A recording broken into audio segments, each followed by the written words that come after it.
नागौर का किला विश्व भर में अलग पहचान रखता है क्योंकि इस किले के बारे में कहा जाता है कि इस किले को कोई भी जीत नहीं पाया है। साथ ही यह अपनी बनावट के लिए भी जाना जाता है। नागौर का जिक्र महाभारत काल के समय से है। उस समय नागौर को अहिछत्रपुर नाम से जाना जाता है।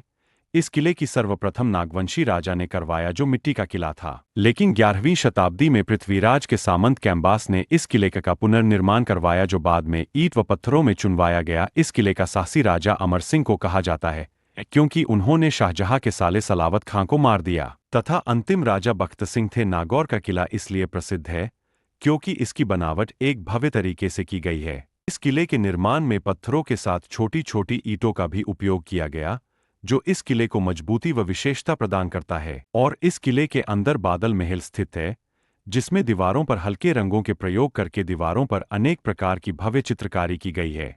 इस किले का शीश महल प्रसिद्ध है क्योंकि शीश महल में छोटे छोटे वह डिजाइनदार कांच के माध्यम से एक अनोखा रूप दिया है। किले में रेन हार्वेस्टिंग सिस्टम का बहुत अच्छा प्रबंधन है क्योंकि इस किले में 4 कुएं तथा 2 बड़े बड़े तालाब बने हुए हैं तथा इस किले में स्क्वायर बरादरी है जिसमें 36 पिलर से बनी हुई है जो किसी भी दिशा से देखने पर पिलर एक लाइन में दिखाई देते हैं। और इस किले में फव्वारा सिस्टम लगा हुआ है।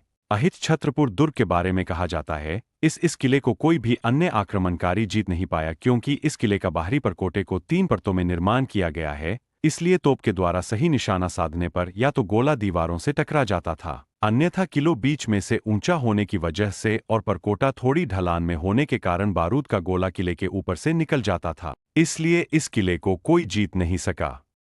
वर्तमान में यह किला मेहरानगढ़ ट्रस्ट जोधपुर द्वारा इसकी देखरेख की जाती है और इस किले में रानियों के मेल में एक भव्य हेरिटेज होटल बनी हुई है। साथ ही वर्ष 2002 में यूनेस्को द्वारा एक सीलेस अवार्ड से नवाजा गया है।